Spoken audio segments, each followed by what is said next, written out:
Cape Crystal Brands is searching for a new chief tasting officer. Please watch carefully. This is not what we're looking for.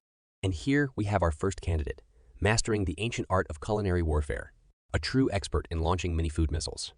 But alas, we seek a chief tasting officer, not a food fight general.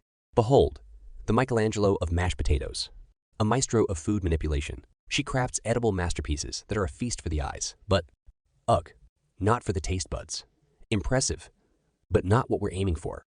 A connoisseur of cake catastrophe. She indulges in cake like it's the last piece on earth. More sugar sarin than chief tasting officer.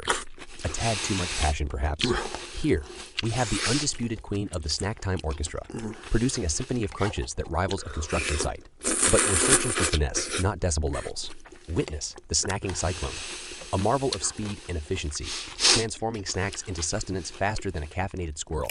Unfortunately, gustatory gusts won't lead us to our chief tasting officer. Finally, a breath of tasting fresh air. Grace, subtlety, and a genuine appreciation for flavors. She appears to be the trifecta of a true chief tasting officer. With finesse like this, we might just have a winner. At Cape Crystal Brands, we're in search of that one in a million palate. Someone who can taste with precision and savor with style. Our culinary unicorn. Will you be our next chief tasting officer?